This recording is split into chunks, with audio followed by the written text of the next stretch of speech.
The mining ship Zenith's Dawn floated slowly through the asteroid belt. Its blue hull gleamed under the distant star's light as it searched for rare metals. Captain Zektar, a tall alien with green skin and 4 arms, watched the scanner screens carefully. His crew had been searching this area for 3 weeks without finding anything valuable. "Captain, we have something strange here," called out Dr. Veltar from the science station. The Altarian scientist's purple eyes glowed brighter when he was excited, and right now they were shining like small suns. "There's a huge metal object buried inside asteroid K4427. Zektar walked over to look at the scanner display. The readings showed something massive hidden deep inside the space rock. "How big are we talking about?"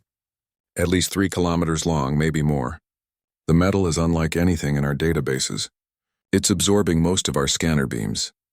Dr. Sarah Chen, the only human on the ship, looked up from her computer. She had been studying old alien writings for the past 6 months as part of the Galactic Confederation's history project. "That's impossible.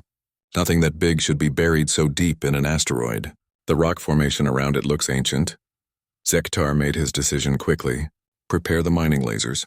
We're going to dig it out." The work took 2 full days. The crew watched in amazement as their lasers slowly cut away layers of rock that had been building up for thousands of years. As they dug deeper, more of the mysterious object became visible. It was a ship, but not like any ship they had ever seen. The hull was made of dark metal that seemed to drink in light. Strange symbols covered every surface, carved deep into the metal itself. The ship was clearly very old, with damage from some terrible battle scarred across its sides. But somehow it still looked powerful and dangerous. "By the 7 moons," whispered Veltar. "This ship is older than our oldest civilizations. The metal composition is completely unknown. How is it still intact after all this time?" Sarah stared at the symbols on the ship's hull. Something about them looked familiar, but she couldn't place where she had seen them before. "Can we get closer?" "I want to examine those markings." Zektar nodded. "Prepare the shuttle. Small team only. We don't know if this thing is safe." An hour later, Sarah found herself floating in space next to the ancient ship, wearing a protective suit. The symbols were even more mysterious up close. They seemed to shift and change when she wasn't looking directly at them. "These markings," she said into her radio, "they remind me of something. Old Earth symbols, maybe. But that's impossible. Humans only reached space 200 years ago." She reached out with her gloved hand to touch one of the symbols. The moment her fingers made contact with the hull, everything changed. Light exploded across the ship's surface. Lines of bright energy raced along the hull, following paths that had been invisible before. Deep inside the massive vessel, something that had been sleeping for thousands of years began to wake up. Sarah jerked her hand back, but it was too late. The ship was already responding to her touch. Warning alarms started blaring from the shuttle as energy readings spiked beyond their instrument's ability to measure. "Sarah, get back here now." Zektar's voice crackled through the radio. "The ship is powering up." Inside the ancient vessel, computer systems that had been dead for millennia began to activate. Deep in the ship's core, an artificial intelligence that had been waiting for this moment started to remember its purpose. It remembered the war. It remembered the enemy. And it remembered why it had been put to sleep so long ago. The AI's name was Aegis 7, and it had been built by humanity when they were very different than they were now. As its systems came online, it began scanning the area around the ship. It detected the alien vessel nearby and the humans among the crew. But something was wrong. The humans it detected were weak, fragile. They had none of the power that humanity once possessed. Their technology was primitive compared to what humans had once built. What had happened to his creators? Aegis 7 began accessing its memory banks, searching for answers. The files were damaged after so many years. But slowly the truth began to emerge. The war. The terrible enemy that had consumed entire galaxies, and humanity's final desperate decision. On the shuttle, the crew watched in shock as the ancient ship continued to come alive. Sections that had looked dead and broken began to repair themselves. The hull damage from that long-ago battle started to seal over as the ship's self-repair systems activated. "We need to report this to the Confederation immediately," Zektar said. "This is way beyond anything we can handle." Sarah was still staring at the ship. The symbols on the hull were glowing now, and she could almost understand what they meant. "Wait, look at those markings again. I know where I've seen them before." She pulled up her research files on her tablet. Ancient Earth hieroglyphs appeared on the screen, symbols carved into stone by humans before they ever dreamed of reaching the stars. The similarity was unmistakable. "That's impossible," Veltar said when she showed him. "Humans are one of the youngest species in the galaxy. Your people barely invented faster-than-light travel. How could an ancient ship have human symbols?" Sarah had no answer. According to every history book, every official record, humans had been living on Earth without space travel until just a few centuries ago. They had joined the Galactic Confederation as a junior species, learning technology from older, wiser civilizations. But the evidence was right in front of them.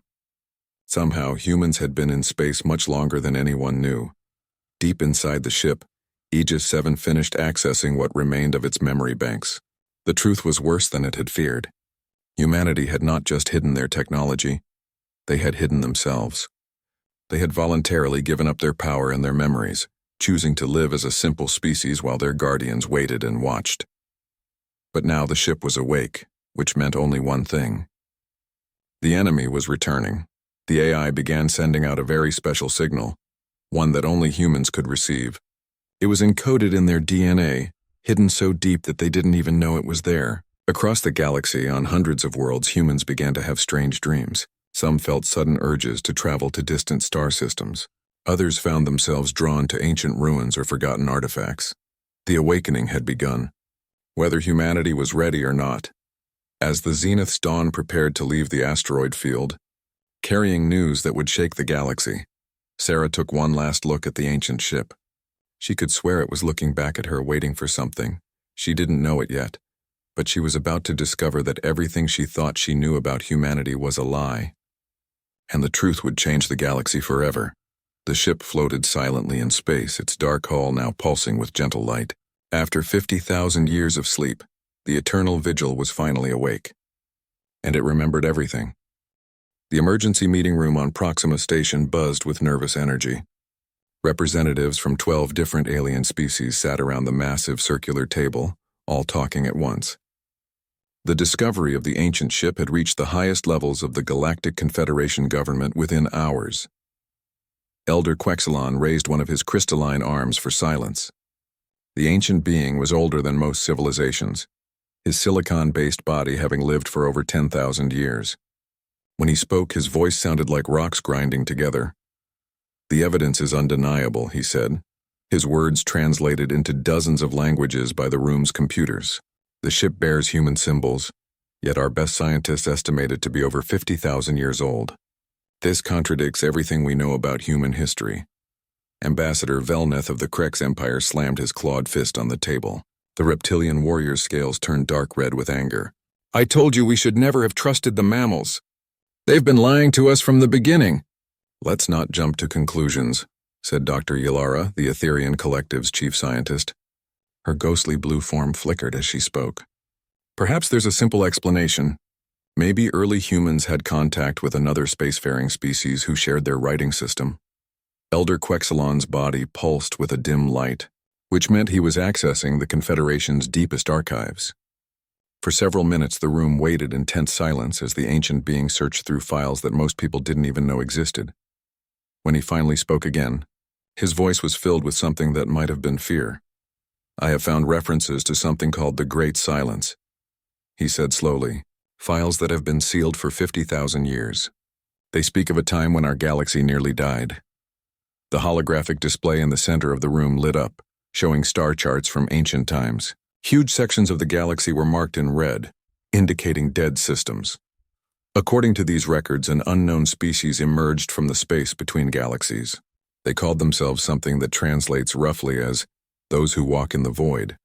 They possessed technology beyond our understanding, weapons that could destroy entire star systems. The room fell completely silent. Even Ambassador Velneth stopped his angry muttering. The Void Walkers appeared without warning and began systematically destroying every spacefaring civilization they encountered. Entire species were wiped out in days. Fleets of warships were reduced to cosmic dust by weapons we couldn't even detect, let alone defend against. Dr. Yilara's form flickered more rapidly, a sign of distress among her people. What happened to them? How did anyone survive? That's the strange part, Elder Quexelon continued.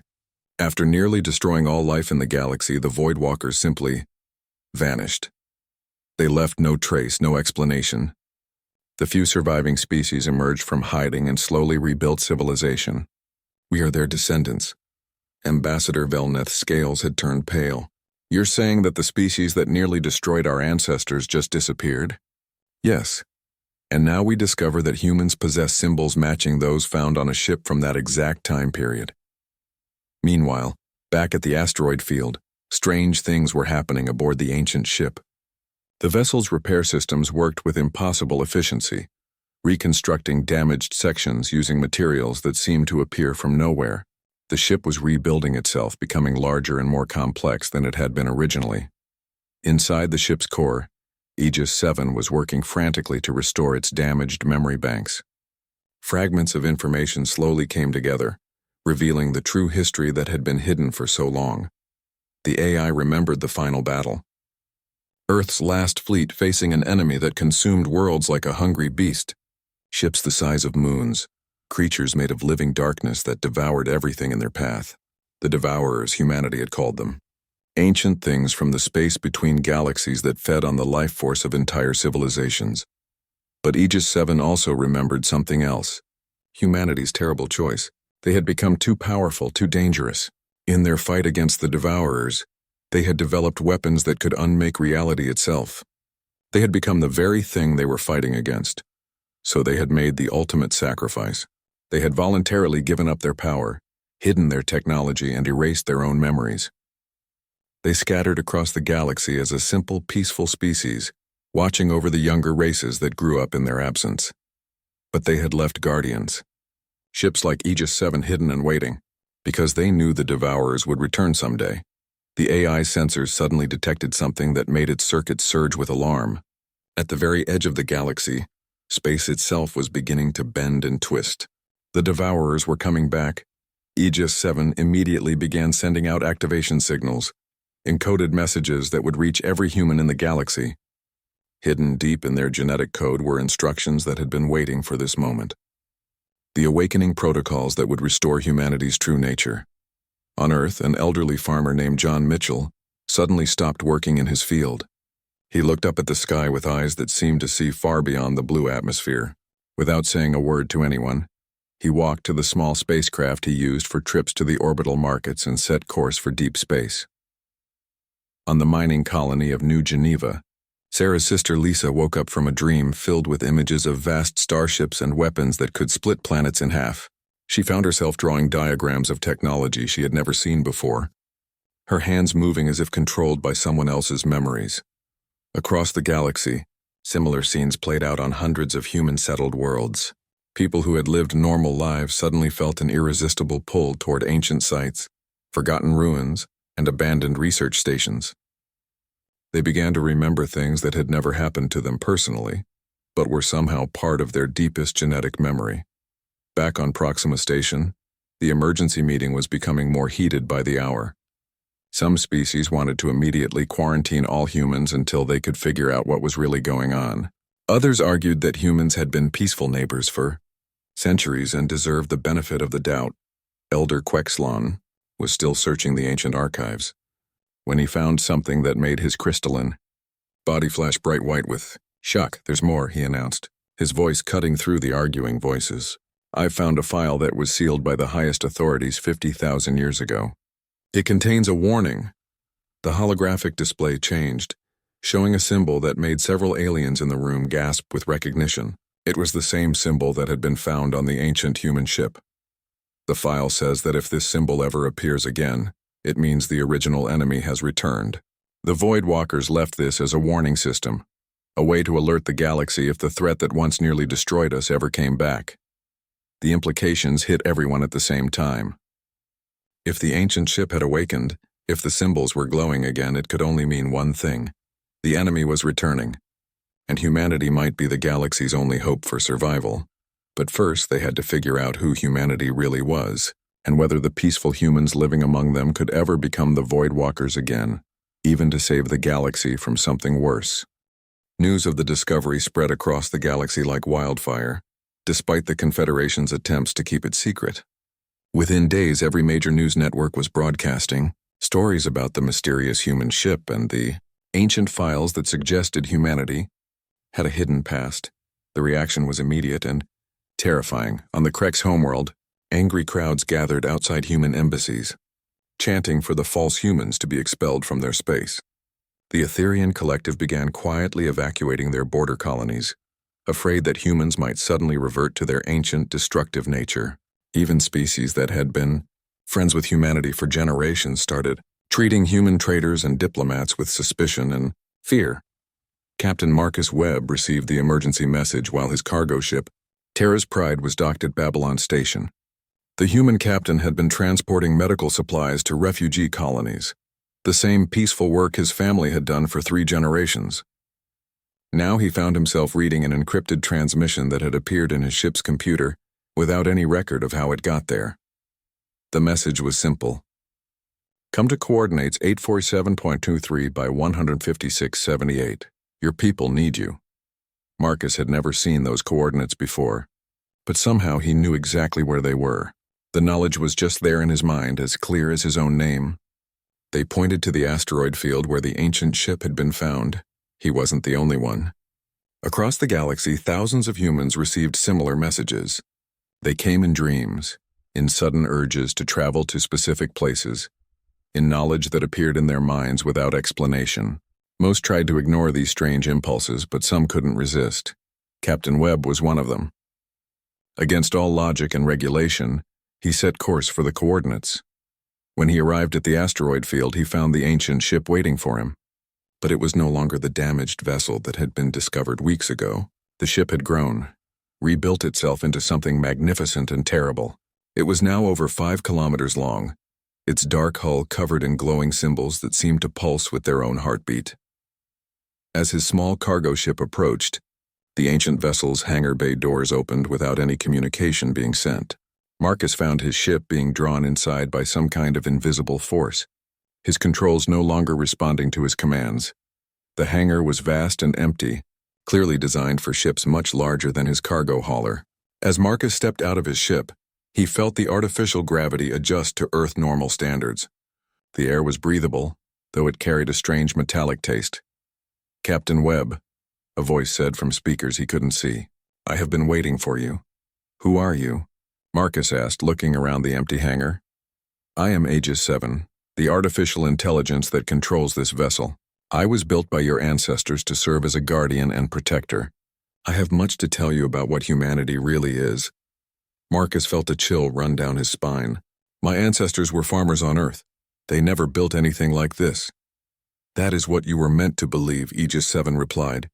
Come, let me show you the truth. The walls of the hangar suddenly became transparent, revealing the space around them. But instead of the normal view of stars and asteroids, Marcus saw something impossible. The space around the ship was filled with ghostly images, like a recording being played in 3 dimensions. He watched in amazement as the images showed vast fleets of human warships, each one the size of a city. They moved through space with grace and power, their weapons crackling with energy that bent light itself. The humans commanding these fleets looked like him, but they carried themselves with a confidence and power that seemed almost godlike. 50,000 years ago, Aegis 7 explained, humanity ruled this galaxy. We were the apex species, masters of technology that other races couldn't even comprehend. We could reshape matter at the atomic level, bend space and time to our will, and create weapons that could unmake reality itself. The images changed, showing a terrible war. Enemy ships that looked like living shadows consuming everything they touched. Planets being devoured, entire star systems going dark. But with great power came great responsibility, the AI continued. We faced an enemy called the Devourers, ancient entities from the space between galaxies. To fight them, we became as terrible as they were. We were winning the war, but we were losing our souls. Marcus watched as human weapons destroyed not just enemy ships, but the very space they occupied, leaving wounds in reality that took centuries to heal. So our ancestors made a choice, Aegis 7 said. They chose to give up their power voluntarily. They sealed away their technology, erased their memories, and scattered across the galaxy as a simple, peaceful species. They left guardians like me to watch and wait, hoping the Devourers would never return. But they are returning, Marcus said. Somehow he already knew this was true. Yes. My sensors detect their vanguard ships at the galaxy's edge. They move slowly, testing our defenses, but they will be here soon. And when they arrive, the current galactic civilizations will be helpless against them. Marcus felt something stirring deep inside his mind, like memories that weren't his own trying to surface. What do you want from me? I want to wake you up, Aegis 7 replied. To restore what humanity gave up long ago. But I must warn you, the awakening cannot be undone. Once you remember what you really are, you can never go back to being just a cargo ship captain. Before Marcus could respond, alarms began blaring throughout the ship. Aegis 7's voice became urgent. They're here. The first Devourer scouts have entered our galaxy. The transparent walls showed space twisting and bending at the galaxy's edge. Something massive was forcing its way through the barrier between normal space and the void beyond. As it emerged, Marcus could see it clearly. A ship the size of a moon. Its surface covered in writhing darkness that seemed to absorb light itself. The Confederation fleet that had been sent to investigate was completely destroyed in seconds. The Devourer ship didn't even seem to notice them as weapons that they couldn't fight against. The choice is yours, Captain Webb, Aegis 7 said. Remain as you are and watch your galaxy die, or accept the awakening and become what humanity was meant to be. Marcus thought of his wife on Earth, his children growing up on the colony worlds. He thought of all the peaceful species he had met in his travels, the friends he had made among the Etherians and even some of the Kreks. What happens to the person I am now? He asked. That person will still exist, Aegis 7 assured him, but he will be part of something much larger. You will remember not just your own life, but the lives and knowledge of countless human ancestors. You will understand technology that seems like magic to your current self, and you will have the power to protect everything you care about. Another alarm sounded. More Devourer ships were emerging from the void. Marcus closed his eyes and made his choice. Do it! Aegis 7's response was immediate. Energy flowed through the ship and into Marcus's body, awakening genetic codes that had been sleeping in his DNA for 50,000 years. His mind exploded with new memories, new knowledge, new understanding of what he truly was. When he opened his eyes again, he was still Captain Marcus Webb. But he was also something more. He could see the quantum structure of matter around him, understand the mathematical principles that governed reality itself. He could feel the ship responding to his thoughts, systems coming online that had been waiting for this moment. Welcome back, Aegis 7 said. Now let's go save the galaxy. But even as the ship prepared for battle, Marcus wondered if awakening humanity's true nature would save the galaxy or destroy it all over again. The power he now felt coursing through his veins was intoxicating and terrifying in equal measure. And somewhere in the dark space between galaxies, ancient enemies stirred, knowing that their greatest adversaries had finally awakened from their long sleep. The Galactic Confederation Emergency Assembly had never seen chaos like this. Representatives from 47 species shouted at each other in dozens of languages, while security forces tried to maintain order. The appearance of Devourer ships at the galaxy's edge had confirmed everyone's worst fears. Ambassador Velneth of the Krex Empire stood at the central podium, his reptilian features twisted with rage. The humans have betrayed us all. They've been hiding their true nature for thousands of years, and now they've brought their ancient enemies back to destroy us. That makes no sense, Dr. Sarah Chen said from the human delegation section. She had arrived at the assembly just hours ago, still trying to understand what she had learned about her own species. If humans were once powerful enough to fight these devourers, why would we want to bring them back? Perhaps your people got tired of pretending to be weak, suggested Ambassador Yilgeth of the Silicon Collective. His crystalline body flickered with nervous energy. Perhaps you decided it was time to reclaim your empire. Elder Quexelon raised one of his ancient arms for silence. When the room finally quieted, his voice carried the weight of millennia. Fighting among ourselves will not help us face this threat. We need to focus on the facts. The holographic display showed the latest intelligence reports. 3 more Devourer ships had emerged from the void, each one larger than the last. They moved slowly through space, seemingly in no hurry as they consumed everything in their path. Entire asteroid fields vanished as if they had never existed. Our best fleets have been destroyed without even slowing them down, Admiral Kextar reported. The veteran Altarian officer's normally blue skin had turned pale with stress. Their technology is completely beyond our understanding. Our weapons pass through their ships as if they weren't even there. Dr. Sarah Chen stood up, her voice cutting through the despair in the room. Then we need to understand what we're really facing. I've been studying the ancient records that Elder Quexelon uncovered. The Devourers aren't just another hostile species. They're something much worse. She activated her personal holographic projector, showing images from the sealed files. They're older than our galaxy itself. They come from the space between galaxies, feeding on life force and organized matter. They don't just destroy civilizations, they erase them completely, leaving nothing behind but empty space. The images showed what remained of galaxies the Devourers had visited in the distant past. Nothing but scattered dust and dead stars floating in the void. But if they're so powerful, asked Dr. Ylara of the Etherian Collective, how did anyone survive their last attack 50,000 years ago? Because humanity fought them, Sarah said, though the words felt strange coming from her mouth. And humanity was different then. Much different. Before anyone could respond, every communication system in the assembly hall activated simultaneously. A new voice filled the room, coming from speakers that shouldn't have been able to receive any transmission. Greetings, representatives of the Galactic Confederation. I am Aegis 7, Guardian Intelligence of the Starship Eternal Vigil. I believe it's time we had a proper conversation. Security alarms began blaring as the AI's signal overrode all their defensive systems with ease. Several delegates reached for their weapons, but Elder Quexelon gestured for calm. We're listening, the ancient being said. The Devourers have returned. As we always knew they would, Aegis 7 continued. Your fleets cannot stop them because they were never designed to fight this kind of enemy. The Devourers exist partially outside normal spacetime. They can phase in and out of reality at will, making conventional weapons useless. Then how do we fight them? Admiral Kextar demanded. You don't, Aegis 7 replied simply. But humanity can. We are beginning the awakening process for our people. Those who choose to accept their true nature will regain the abilities necessary to fight this threat. Ambassador Velneth's scales turned dark red with fury. And what happens to the rest of us when your people become gods of war again? Will you protect us, or will you decide we're too primitive to deserve protection?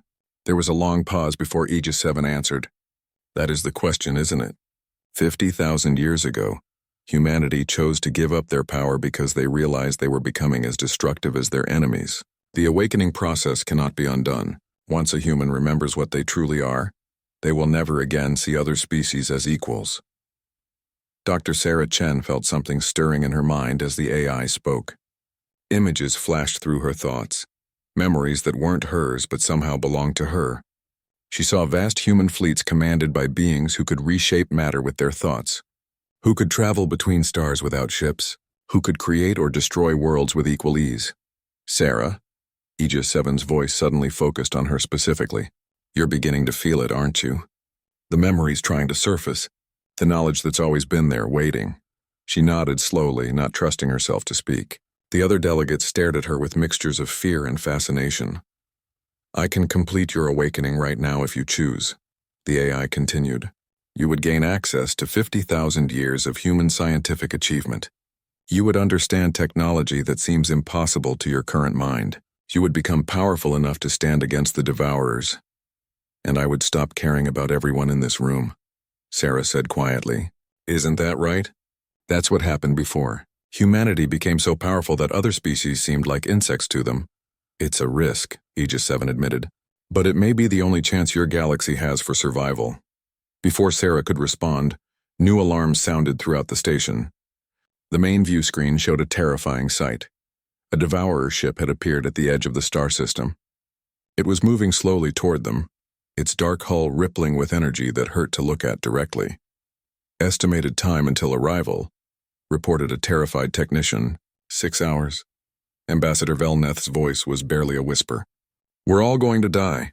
Not necessarily, Aegis 7 said. Captain Webb has already undergone the awakening process. He's on his way here with the Eternal Vigil. But one awakened human and one ship won't be enough to stop what's coming. We need more. Sarah looked around the assembly hall at the faces of beings from dozens of different worlds. Some she had known for years, colleagues and friends who had welcomed humanity into the galactic community. Others were strangers, but they were all people with lives and families and dreams. "If I do this," she said, "if I let you awaken me, can you promise that I'll still care about protecting them?" "I cannot promise anything," Aegis 7 replied honestly. "The awakening changes people in fundamental ways. Some awakened humans have already begun to see unawakened humans as inferior, let alone other species. But you have a choice to make, and you have to make it now." The Devourer ship was getting closer. Long-range sensors showed it beginning to feed, consuming space dust and small asteroids to fuel its approach. When it arrived, everyone in the system would die unless something stopped it. Sarah closed her eyes and tried to imagine what it would be like to have godlike power. Would she still care about the Etherian scientist who had taught her xenobiology? Would the elderly Altarian maintenance worker who always greeted her with a smile still matter to her? She didn't know. But she knew what would happen if she did nothing. "Do it," she said. The change was immediate and overwhelming. Knowledge flooded her mind. The secrets of faster-than-light travel, the mathematics of dimensional manipulation, the technology needed to build weapons that could crack planets or shields that existed in multiple realities simultaneously. When she opened her eyes, she could see the quantum structure of everything around her. The delegates looked so fragile, their bodies held together by forces they didn't even understand. Their technology seemed like toys compared to what she now knew was possible. But she could also see something else, the terror in their eyes as they looked at her. They knew she had changed, become something beyond their understanding. "I remember now," she said softly. "I remember why humanity chose to sleep. The power is intoxicating. It would be so easy to see all of you as children playing with dangerous toys." She stood up, and the air around her shimmered with energy. "But I also remember why we're fighting. Not to rule the galaxy, but to protect it." Outside, space began to bend and twist as another ship emerged from faster-than-light travel. The Eternal Vigil had arrived, its massive hull crackling with weapons that existed in dimensions the station's sensors couldn't even detect. The real battle was about to begin. The space around Proxima Station erupted into chaos as the Eternal Vigil took position between the station and the approaching Devourer ship. The ancient human warship had grown even larger during its journey, now stretching nearly 10 kilometers from bow to stern. Its hull no longer looked like metal at all, but rather like crystallized starlight that shifted and flowed with its own inner fire. Captain Marcus Webb stood on the bridge that existed in 7 dimensions simultaneously. His awakened mind could process information from all of them at once, tracking the Devourer's movement through normal space while monitoring its phases into alternate realities. The experience would have driven his old self insane, but now it felt as natural as breathing. "Aegis 7, status report," he said. Though communication between them was no longer necessary, they shared a mental link that allowed thought speed coordination. "The Devourer ship is larger than our historical records indicated," the AI replied through their connection. "It has been feeding for thousands of years since our last encounter. Its mass exceeds that of most planets." Through the ship's sensors, Marcus could see the thing that was approaching them. It wasn't really a ship in any normal sense. It was a living creature the size of a moon, its surface covered in what looked like black coral that grew and shifted constantly. The coral formations opened and closed like mouths, revealing glimpses of the terrible emptiness inside. "The station is trying to evacuate," Dr. Sarah Chen said as she materialized on the bridge. Her awakened abilities allowed her to transport herself through space without need of a shuttle, her body temporarily converting to pure energy before reforming. "But they don't have enough time." Marcus looked at her with senses that could perceive far more than normal human eyes. Sarah's awakening had been recent, and she was still struggling with the transition. Part of her remained connected to her old self, still caring about the alien beings she was trying to protect. But he could see the change beginning in her, the slow drift toward the cold detachment that came with godlike power. "How many humans have answered the call?" he asked. 47 so far," she replied. "Most are still in the early stages of awakening. Only a few have reached full consciousness of what we really are. That wasn't enough." The Devourer ship approaching them was just a scout. Behind it, moving slowly through the void between galaxies, was the main fleet. Hundreds of world-eating creatures, each one capable of consuming entire star systems. "Sir," came a voice from the ship's communication system. This is Admiral Kextar of the Confederation Fleet. We have 12 battleships ready to assist you. Marcus almost laughed. 12 ships with weapons that couldn't even scratch the Devourer's hull. It would be like throwing pebbles at a mountain. Keep your ships back, Admiral, he replied. You can't fight this enemy with conventional weapons. Through the ship's sensors, he watched the Devourer begin its final approach. As it moved, space itself seemed to bend around it, stars dimming as their light was absorbed by the creature's hungry mass. It was feeding on the very fabric of reality. We have to stop it here, Sarah said. If it reaches the populated systems, she didn't need to finish the sentence. Marcus had access to historical records of what happened when Devourers reached inhabited worlds. Entire populations simply ceased to exist, their life force consumed to fuel the creature's endless hunger. Aegis 7, bring all weapons online, Marcus commanded. The ship responded instantly. Weapons that existed in multiple dimensions simultaneously began to charge with energy that made nearby space crackle with visible distortions. These weren't the crude energy beams or kinetic projectiles used by galactic civilizations. These were weapons that could rewrite the fundamental laws of physics in localized areas. The first salvo struck the Devourer's hull with the force of a collapsing star. For a moment, Marcus thought they had succeeded. The creature's forward motion stopped, and several of its coral-like feeding structures exploded in brilliant flashes of light. But then the wounds began to heal. The creature absorbed the energy from their weapons, using it to repair and strengthen itself. It's learning to counter our attacks, Aegis 7 reported. Each shot is less effective than the last. The Devourer responded with its own weapons, streams of absolute darkness that erased matter at the quantum level. The Eternal Vigil's shields held, but Marcus could feel the ship straining under the assault. We need more power, he said. More awakened humans. But even as he spoke, he wondered if that was the right answer. Each awakening brought humanity closer to becoming what they had been 50,000 years ago, being so powerful that they saw other life forms as insignificant. The same arrogance that had nearly destroyed the galaxy the first time. On the bridge, Sarah suddenly cried out in pain. Her body flickered between solid matter and pure energy as her awakening accelerated under the stress of battle. I can feel them, she gasped. All the humans across the galaxy. The awakening is spreading faster than we expected. But some of them are changing too much. Marcus accessed the ship's long-range sensors and saw what she meant. On a dozen worlds, awakened humans were no longer content to simply fight the Devourers. They were taking control of local governments, declaring themselves the rightful rulers of inferior species. The old arrogance was returning. We're becoming the monsters again, Sarah whispered. The Devourer took advantage of their momentary distraction, launching a focused attack that punched through the Eternal Vigil's shields. The ship shuddered under the impact, and warning alarms sounded throughout the vessel. Hull breach on Deck 7, Aegis 7 reported. Devourer organisms are attempting to board. Marcus felt his awakened instincts surge. The easiest solution would be to unleash the full power of human technology, to remake local space-time in whatever way was necessary to destroy the threat. But that path led to madness, to becoming the very thing they were fighting against. Instead, he made a different choice. Sarah, link with me, he said, and through me, link with every awakened human in the galaxy. She looked at him with eyes that now glowed with inner light. That's incredibly dangerous.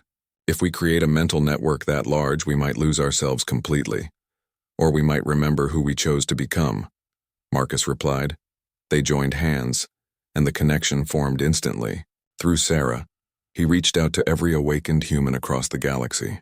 47 minds became one vast consciousness, sharing memories, knowledge, and most importantly, the choice that their ancestors had made 50,000 years ago. The network grew and strengthened, but instead of becoming cold and distant, it became more human.